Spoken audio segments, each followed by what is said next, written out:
a hora já. Fique à vontade. Pronto, Reinaldo? Tranquilo, pode começar. Então vamos começar. Estamos reunidos em nome do Pai, do Filho e do Espírito Santo. Amém.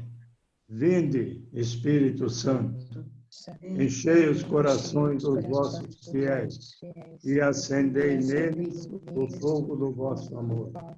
Enviai o vosso Espírito e tudo será criado e renovareis a face da terra. Oremos.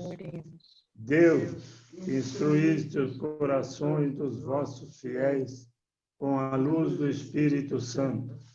Fazei que apreciemos retamente todas as coisas, segundo o mesmo Espírito, e gozemos sempre da sua consolação. Por Cristo, Senhor nosso. Amém. Pai nosso, que estais no céu, santificado seja o vosso nome. Venha a nós o vosso reino, seja feita a vossa vontade, assim na terra como no céu. O pão nosso de cada dia nos dai hoje. Perdoai as nossas ofensas, assim como nós perdoamos a quem nos tem ofendido. E não nos deixeis cair em tentação, mas livrai-nos do mal. Amém. Ave Maria, cheia de graça, o Senhor é convosco. Bendita sois vós entre as mulheres. Bendito é o fruto do vosso ventre, Jesus. Santa Maria, Mãe de Deus, rogai por nós, pecadores, agora e na hora de nossa morte. Amém. Glória ao Pai, ao Filho e ao Espírito Santo, como era no princípio, agora e sempre. Amém.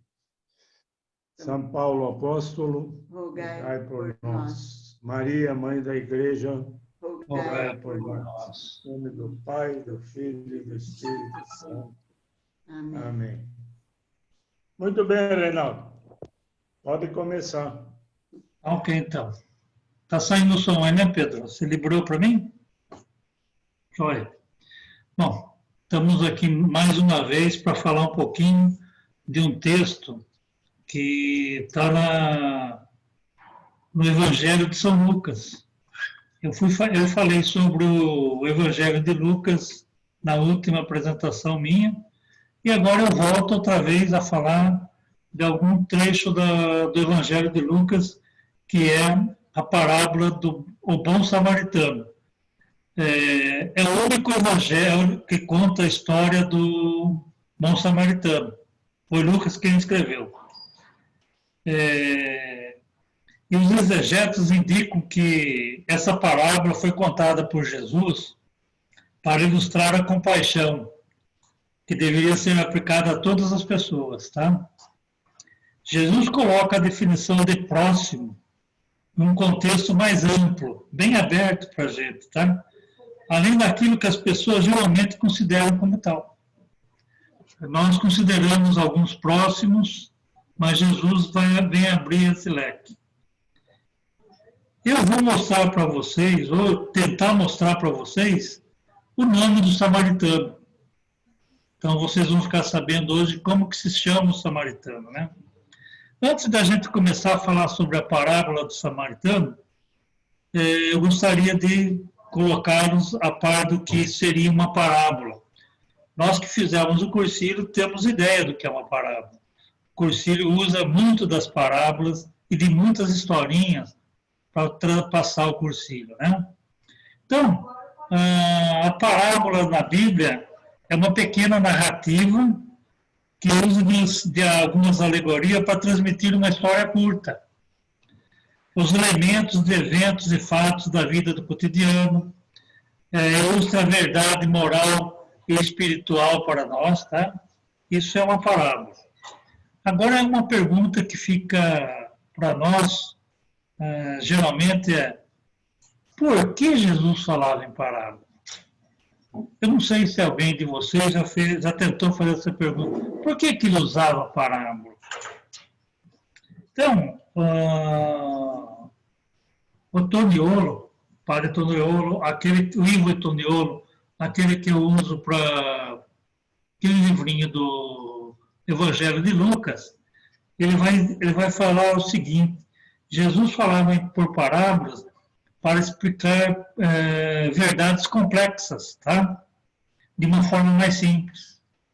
Porque ele lidava com pescador, com pessoas que cuidavam de rebanho, tá? De ovelhas, de carneiro, tá? Então ele precisava falar numa linguagem simples. Ele usava a parábola para responder perguntas e tirar dúvidas. Tá? Nós vamos ver isso aí. Usar parábola era um método de ensino muito comum na época de Jesus. Todo mundo usava parábolas, histórias, para poder exemplificar algum assunto. Tá? Ele contava as parábolas para as multidões, mas apenas as explicações das parábolas, Jesus explicava para quem queria entender as parábolas. Então, veja bem que coisa interessante, gente. A história servia para todo mundo, mas os detalhes daquela história, a explicação daquela história, Jesus falava para quem queria aprender as parábolas. Então, isso já é o primeiro ponto para que nós façamos alguma coisa quando ouvimos uma parábola. Por que existe essa parábola? O que essa parábola quer dizer na minha vida? Então, esse é um detalhe. Eu quero entender essa parábola. Aí nós vamos ter uma explicação de Jesus, tá? Bom, o padre Ivo Stoniolo, ele divide as parábolas em 3 classes, tá? Só para a gente poder entender um pouquinho qual é a classe de parábola que nós vamos trabalhar. Então, a primeira classe é a classe das parábolas verídicas. Eu vou agora colocar o PowerPoint meu aqui na tela. Ver se eu consigo, né? Vamos lá. Eu tinha esquecido do PowerPoint. Então, nós vamos lá. Onde é que nós já estamos aqui? Ó. Aqui. Opa, está faltando um negócio, né, Pedro? Eu não consegui fazendo aqui. Opa. Compartilhar. Faltou só colocar em formato de... Não, eu esqueci de pôr o som aqui, ó. Som. Opa, ela não está aqui mais. Por quem, Pedro? Você não fechou da área de trabalho? Pode ser. Eu vou tentar abrir lá na área de trabalho, então. Aqui.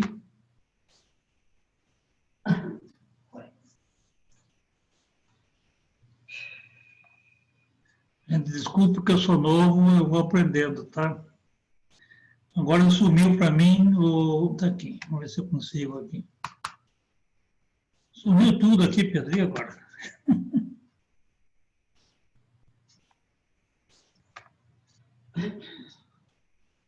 Nossa, estou fora. Acho que saí fora do programa aqui, né? Calma, Você tá aqui. Conhece. Pare e volte.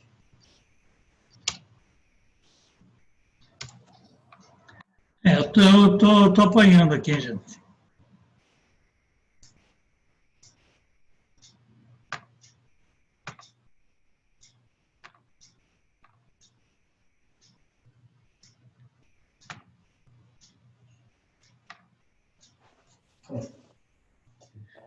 Devagarinho eu chego lá, tá? Agora vamos chegar no meu PowerPoint aqui, ó.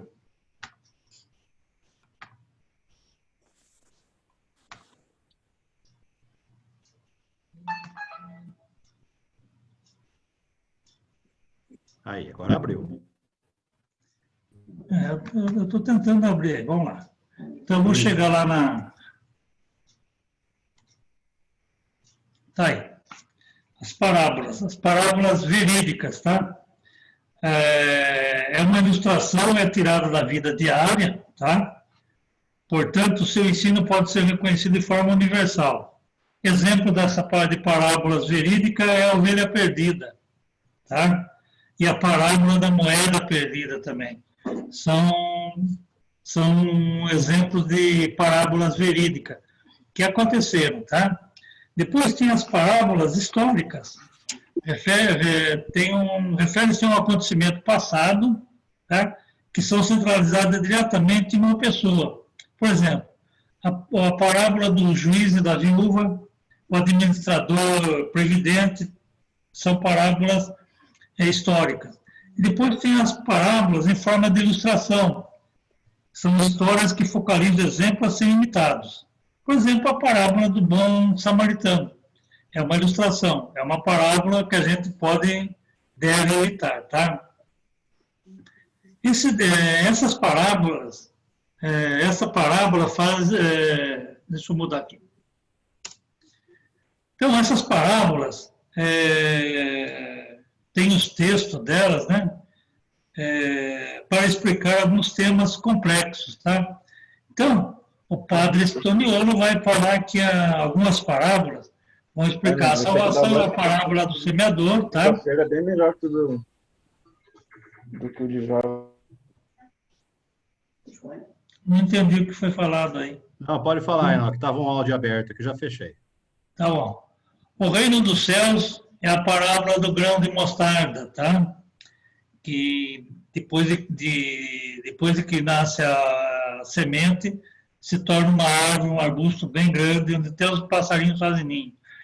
O perdão de Deus é a parábola do filho pródigo, muito conhecida da gente no cursilho, e agora tem o amor ao próximo, que é a parábola do bom samaritano, tá?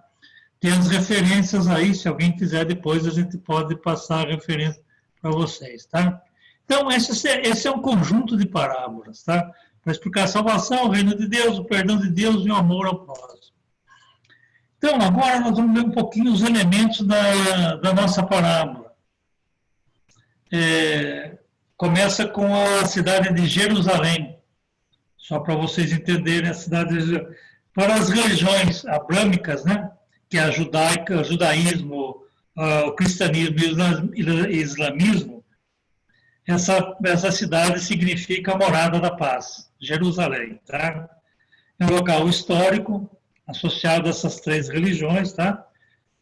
É uma cidade concebida pelos hebreus para sintetizar a paz oriunda da harmonia das leis divinas. Então, Jerusalém é uma cidade onde reúne todas as religiões se centralizam nessa cidade.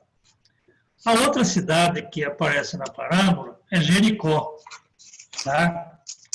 Jericó é uma cidade, na época de Jesus, era tida como cidade da maldição.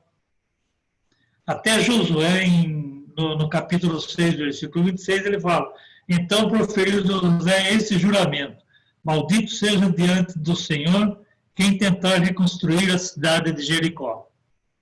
Então já estava amaldiçoando quem tentasse reconstruir. Nessa figura, nós vamos ver a cidade de Jerusalém e Jericó, ali naquelas duas setinhas vermelhas. Ó. Aqui é Jerusalém e aqui embaixo é Jericó. Essa distância aqui dá mais ou menos 24 quilômetros. Aproximadamente um pouquinho menor que Piracicaba do Claro, Piracicaba de Limeira, tá? Aqui está a cidade na primeira versão, que é o primeiro anel de muro, e tem a segunda versão, que é o segundo anel de muro. E para a gente entender um pouquinho o caminho, né, um pouquinho do caminho, essa figura aqui é uma foto da tirada de Jericó, há uns anos atrás, aqui bem mais próximo de nós, tá? Bem mais contemporâneo.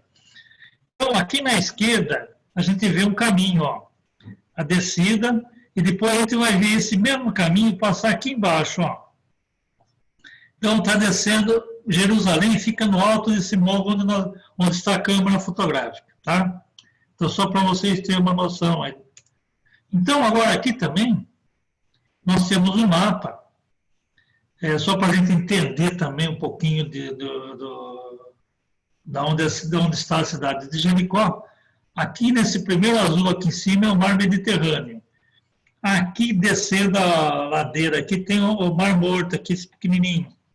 E aqui foi feita uma fenda, ó, tá vendo uma fenda? Aqui foi cortado, opa, voltando, foi feita uma fenda aqui para fazer um corte, nós chamamos na engenharia isso de cortes. E estamos vendo daqui da setinha para cá, aí vem esse relevo, ó.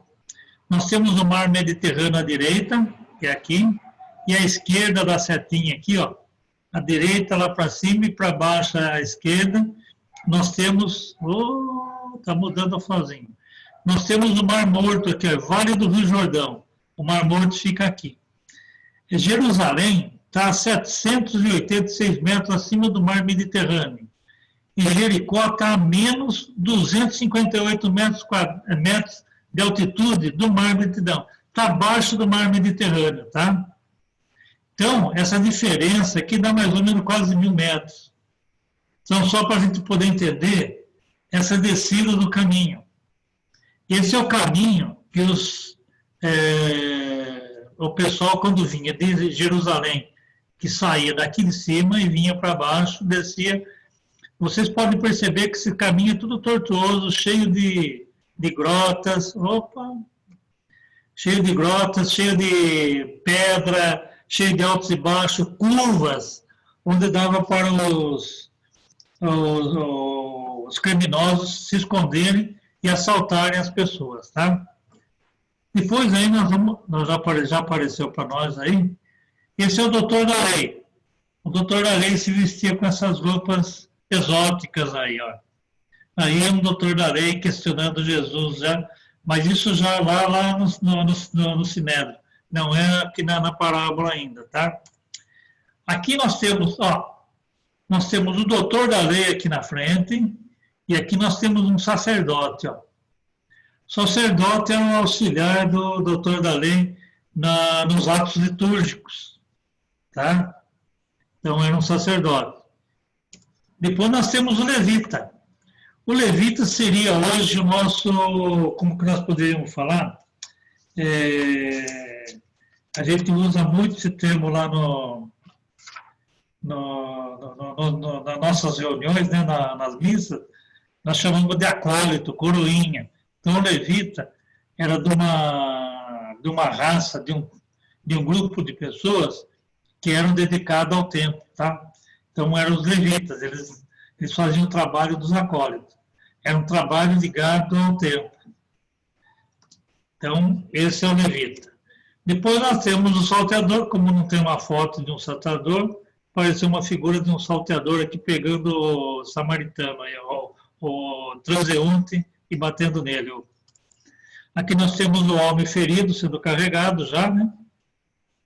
Que estava passando. Aqui nós já vamos ver o samaritano cuidando do homem ferido. Nós já vamos ver lá na frente os dois. E depois nós temos o que aparece na parábola, o azeite e o vinho, eram elementos de cura. Eram remédios, né? Era chamado de unguento, não sei o que essa palavra quer dizer, não fui procurar ainda, mas eram os remédios que curavam as feridas das pessoas, tá? E depois nós temos aqui o denário, que aparece no final da parábola, 2 moedas. Os denários, ou 2 moedas, como é falado na parábola, cada moeda dessa equivaleria ao salário de um trabalhador de um dia, tá? Então, o salário de um trabalhador de um dia. Esse era o denário, o dinheiro que o bom samaritano deixou com a pessoa da estalagem. Agora, nós vamos passar para vocês um filmezinho sobre a parábola. Vamos entrar direto na parábola agora, tá? A parábola do bom samaritano está em Lucas, capítulo 10, do versículo 25 ao 37.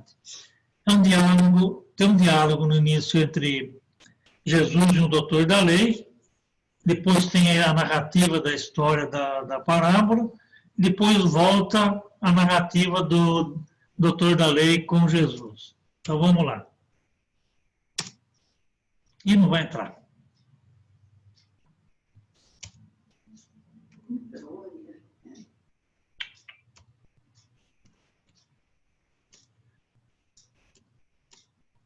Não vai entrar no texto. Então, nós vamos fazer a leitura da parábola, tá? Não vai entrar. Então, a parábola está na Bíblia, no capítulo 10, versículo está lá. Um doutor da lei se levantou e, querendo experimentar Jesus, perguntou: Mestre, que devo fazer para herdar a vida eterna?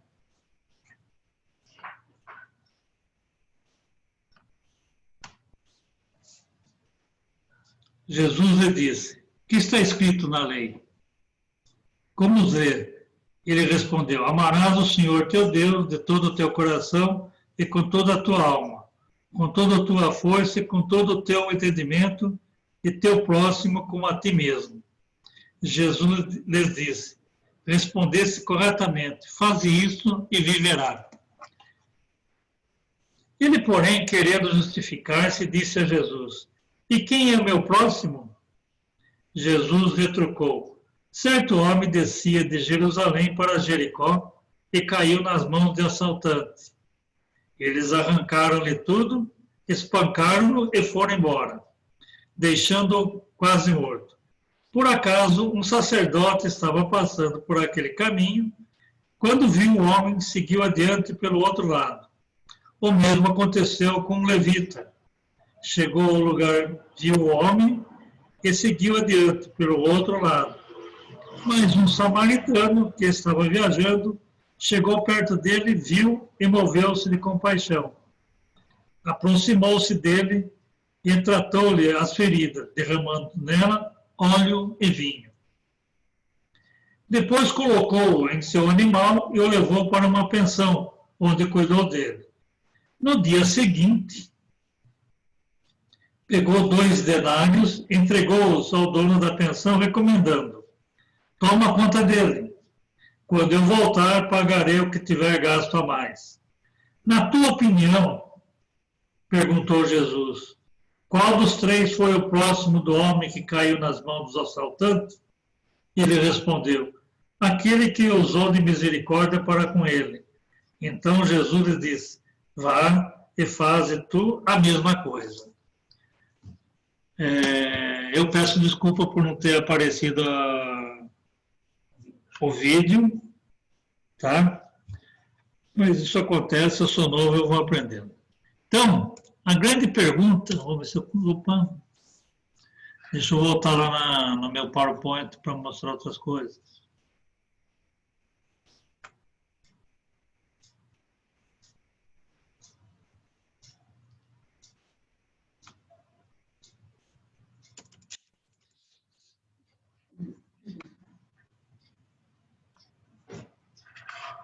Tá feia a coisa, né? Tá, calma, vai com calma.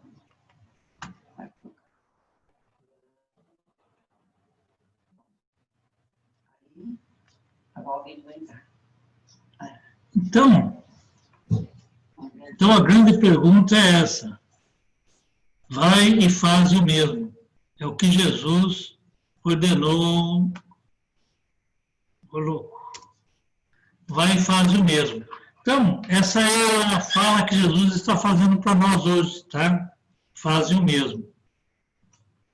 E quem é o meu próximo? Essa é uma pergunta que nós devemos fazer para nós mesmos. Quem é meu próximo? Então, nós precisamos de uma resposta para essa pergunta. Quem é meu próximo? Então, segundo Santo Agostinho, ele vai falar o seguinte: tem um espírito que vise sempre o interesse do próximo, então cada pessoa será o seu próximo. Então, Santo Agostinho estava propondo para nós um padrão de vida, né? Um padrão de como a gente vê o próximo. Então, esse doutor da lei, querendo pegar Jesus no contrapé, faz essa pergunta. Por quê? Ele devia ter algum problema com algum próximo, né? Segundo o nosso padre Ivo Stoniolo, ele vai falar que o doutor da lei, sabendo que o próximo seriam todos, né? Ele não poderia segregar ninguém, ele não poderia separar ninguém. Então, ele começa a se preocupar com essa identidade do próximo. Por quê? Ele não era simpatizante dos gentios. E todo judeu não achava que os gentios eram o seu próximo. E Jesus vai mexer também numa outra ferida dos judeus, que samaritano para o judeu também não era próximo, tá?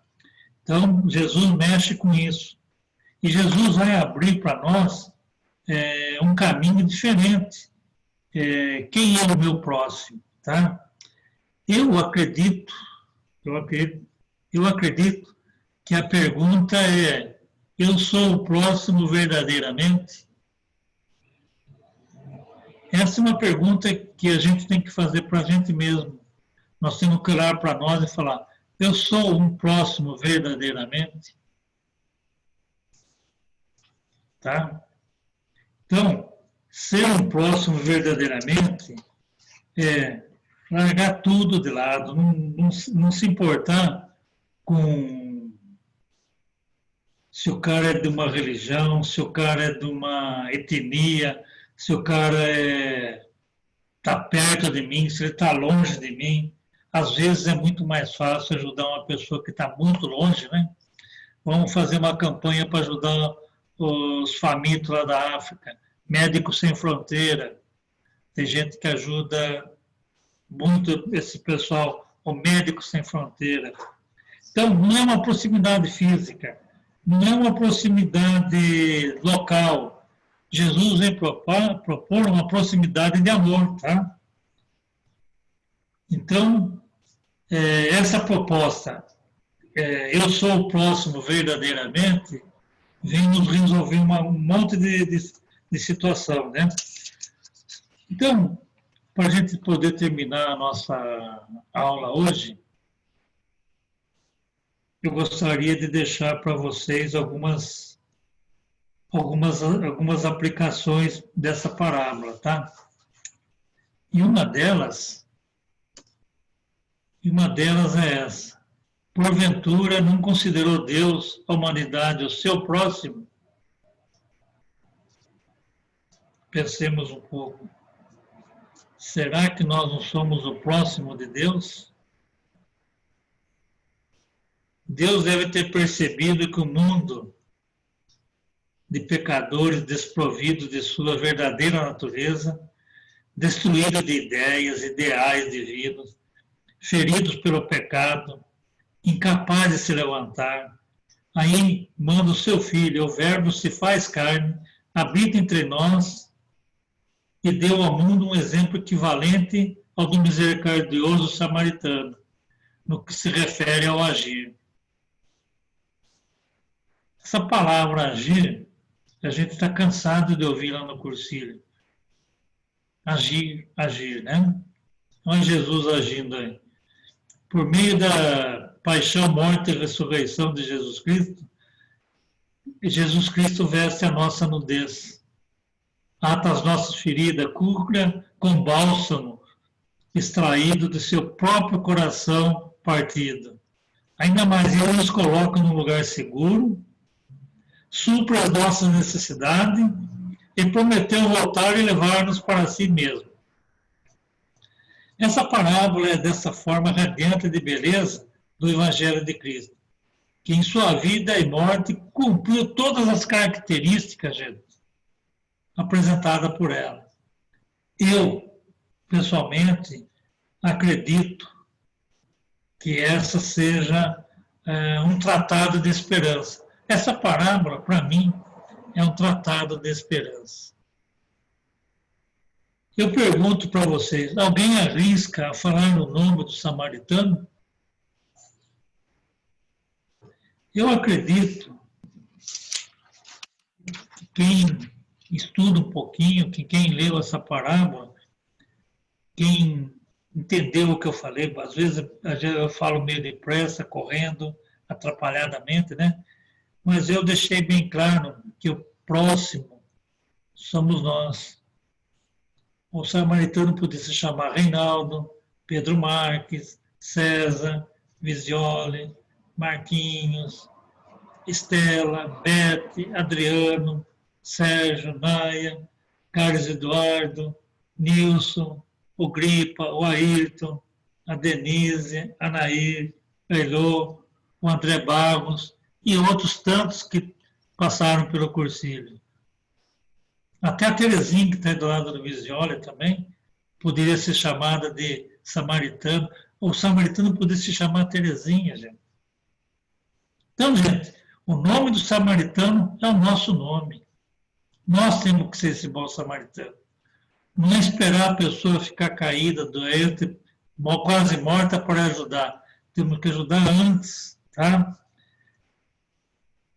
Eu acho que a minha tentativa foi de chegar para mostrar para vocês que Jesus é o nosso próximo. Nós somos o próximo de Jesus. Então, façamos do nosso próximo aquela pessoa, não que está do nosso lado, não que está lá no outro lado do mundo. O nosso próximo é aquilo que Santo Agostinho falou na carta dele, né? Tenha um espírito que vise sempre o interesse do próximo. Tenha um espírito que vise sempre o interesse do próximo. Então, cada pessoa será o seu próximo. Às vezes, a gente vai ao nosso próximo defender o nosso interesse. Esqueça o seu interesse. Vamos defender o interesse do próximo. O próximo é aquele que está precisando de uma mão, um ombro, uma palavra. Às vezes a gente vai nessas casas de idosos, né? Os jovens vão muito lá no Lar Betel, e às vezes a gente ouve o relato das meninas, que a pessoa, tinha um que falava para mim, Reinaldo, toda vez que eu vou lá, o fulano, ele falava o nome da pessoa, ele conta a mesma história. Eu falei, você fica ouvindo a mesma história com o mesmo interesse da primeira vez? Ele falou, fico. Então, esse é o próximo dele. Não importa quantas vezes ele vai falar para você, tá? Então, vamos pensar no próximo, nesse interesse do próximo, e que o nome do samaritano seja o nosso nome. Amém. Amém. Eu usei para fazer essa aula um dicionário bíblico, o texto básico da campanha da fraternidade desse ano, que nós não vimos muito, né? Uma apostila do meu curso de teologia e aquele meu livrinho famoso, Como Ler o Evangelho de Lucas.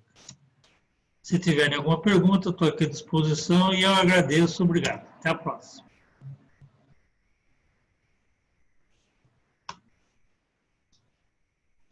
É isso aí, Pedro. Pode assumir a vara aí. Maravilha, Reinaldo. Obrigado pela aula. Alguém tem alguma questão? Pode abrir o áudio aí, fique à vontade.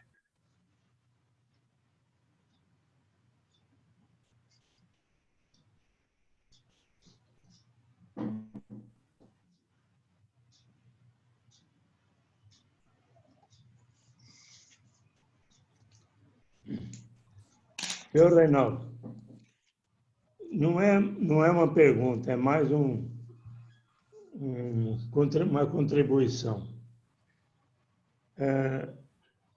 Eu passei pela Samaria, que é uma região muito pequena, é uma região praticamente aí do tamanho do, sei lá, nem do Vale do Paraíba, menor ainda. E eu não sei se todo mundo sabe, mas ainda hoje os samaritanos têm uma religião diferente da religião judaica. Ainda hoje eles não são amigos, embora pertençam ao mesmo país, né? A gente fala judeus, na verdade, judeus são os da Judéia, que fica ao sul de Israel. A Samaria é uma outra região e a Galileia também. Agora, a Galileia, que está separada da Judéia pela Samaria, a Galileia tem a religião judaica hoje, mas a Samaria não. Então é interessante ver que isso vem desde os tempos de Jesus e até antes, né? É interessante isso. Viu, Lisioli? O texto que eu estava lendo aqui diz o seguinte, que os judeus não gostavam dos samaritanos, chamavam eles de impuro, por quê? Eles tinham, eles tinham muitas famílias judias casadas com gentios. Então, essas famílias traziam os costumes dos gentios e vinha também atrelado na bagagem a religião dos gentios, né? E se misturava e formava uma religião que ninguém sabe o nome até hoje, tá? Então era uma mistura de povos, por isso que eles eram chamados de impuros. Como eles não gostavam dos galileus, também, porque a Galileia, na época, era um entreposto, vamos dizer assim. Passava por ali muitas caravanas que vinham do Oriente e outras do Ocidente. Então, era uma mistura de crenças, de povos, e os judeus se consideram uma raça pura, até hoje. Então, ainda hoje existem certas diferenças, mais com a Samaria do que com a Galileia. Outra coisa também que a gente vê essa diferença, Visioli, é o poço de Jacó, né? É o diálogo, é a conversa de Jesus com a samaritana. Quando Jesus entra para aquela região, os apóstolos falam, esse não é o caminho de Judeia nem de Galileu. Eles dão uma volta na Samaria. E Jesus entra pelo meio da Samaria. Então, assusta os apóstolos também. E tem uma outra diferença bem grande. Você se lembra que a samaritana falou para Jesus, escute, vocês dizem que é no templo que se deve adorar a Deus. E nós dizemos que é no Monte Garizim. E aí Jesus falou, vai chegar um dia que não vai ser nem no templo, nem no monte, mas em espírito e verdade. Então Jesus deu uma nos dois, né? Sim. Tem várias histórias dizendo sobre a recusa, a repulsa que o judeu e galileu tinham por samaritano. Isso era histórico também. Não sei se hoje ainda continua assim, mas era bem histórico. Alguma pergunta a mais?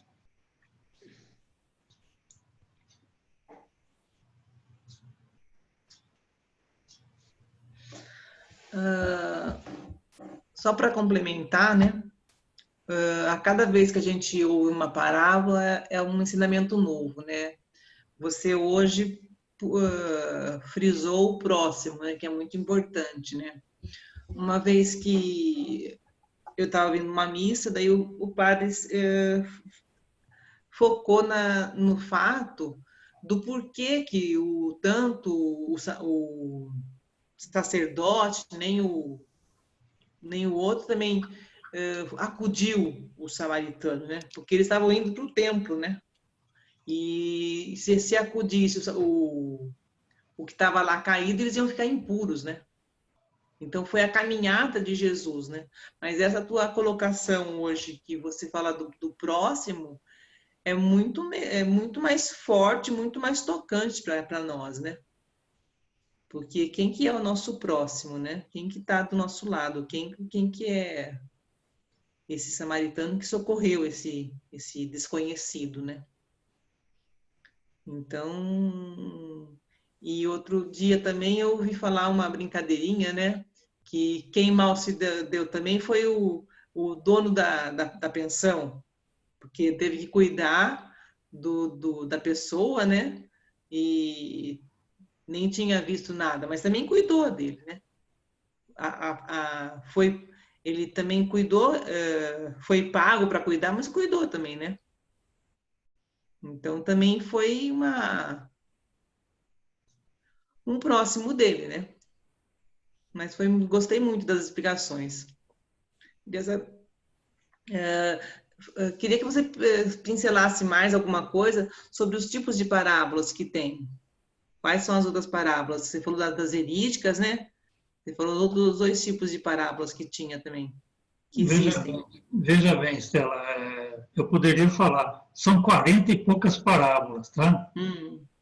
Que a gente conhece em uma meia dúzia, 12, 16 parábolas, tá? Está no livro de Lucas, só no Lucas tem 16.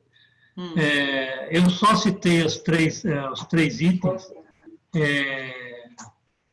porque para poder explicar, e citei cada uma parábola de cada um, só para poder explicar. Porque se a gente for estudar o que é a parábola, dá mais uma aula aí, tá?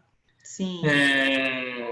Outra coisa, você falou do cidadão lá, do dono da pensão, ele recebeu para poder fazer o trabalho, mas o samaritano não recebeu nada, tá? Não, ele pagou para poder cuidar do próximo. Então, Jesus vem quebrar aquela barreira de próximo que você falou, da impureza. O que é mais importante? Estar com a mão limpa, puro, ou cuidar do próximo? Quem está necessitando mais? As minhas mãos limpas ou é o próximo? Jesus quebra isso. E Santo Agostinho mata a pau isso aí, tá? Se você fizer aquilo que o próximo está necessitando, você é o próximo dele. Não precisa ser o próximo. Pode ser o seu inimigo, tá? Sim. Seria mais interessante, o pagamento fica maior quando você ajuda o seu inimigo. Com certeza. O seu inimigo é o próximo. Com Tem certeza. mais valor, tá? E não vale 2 moedas também não, viu? Não. Dependendo do grau do inimigo, vale muito mais. Mas gostei muito da explicação, foi muito boa. Ô, Reinaldo. Fale. Eu acho que eu viajei um pouco aqui, cara, mas eu cheguei numa reflexão legal com essa sua fala, penso eu, tá? Eu coloquei esse samaritano como o próprio Jesus, né? Em que sentido? No sentido de que ele vê o caído, né? Vê o sofrimento, ele acolhe esse caído, ele levanta, ele cura as primeiras feridas, né? Ele dá o primeiro atendimento, digamos assim, né? E coloca para que outra pessoa cuide. No caso aí, o dono da hospedaria, tá aqui. Ele estava caído, eu levantei, eu curei, cuide dele. Eu vou ali subir ao lado de Deus no céu e daqui a pouco eu volto e te pago o resto, se você cuidar dele. A reflexão que eu trouxe foi essa. Jesus veio, levantou o caído, colocou na mão do dono da hospedaria, que nesse momento eu coloquei como se fosse nós, para que a gente cuide desse caído, né, que está sendo curado, e depois o Jesus vai voltar e vai nos pagar a recompensa, ou pagar o que nós gastamos com ele. Né? Ele foi ali só no reino dos céus e já volta. Eu fiz essa reflexão. É que esse samaritano seria o próprio Jesus, que viu aquele caído, que acolheu, trouxe para nós, aqui eu posso até trazer assim, trouxe para nós do cursilho, porque a gente caminha junto, e no final a gente vai ter a mesma recompensa. É como a Estela falou, cada vez que a gente ouve uma parábola, a gente faz uma reflexão. De repente, o meu momento hoje é de se fazer essa reflexão, né? Que ele deixou aqui um próximo para que eu cuide, e depois ele vai... Eu me coloquei como dono da hospedaria, pronto, para resumir a conversa. Inclusive, quando eu falei sobre porventura não considerou Deus a humanidade o seu próximo, quando Deus considera nós o próximo dele, ele manda Jesus para cá e Jesus vai falar, eu comentei isso, e Jesus vai cobrir a nossa nudez. Jesus vai atar a nossa ferida, vai curar nós. É tudo que você falou, Marquinhos, é isso aí mesmo, tá? Então, e promete ainda, olha que interessante, e promete ainda voltar e levar nós para o paraíso. E o mais importante que eu vejo em tudo isso, que eu acho até perigoso, Jesus morreu pelos nossos pecados, nós já estamos perdoados, gente. Esse é o mais importante, tá? E por isso que no final eu falo que, para mim, eu tenho essa parábola como um tratado de esperança. Eu estava escalado para fazer fidelidade e esperança no próximo cursilho de homens. E essa parábola caiu no meu colo naquela época já. Então, para mim, essa é um tratado de esperança. A gente não deve se perder nisso daí. Nós somos o próximo de Jesus. Você matou a pau, Martim. Chique, obrigado, Reinaldo.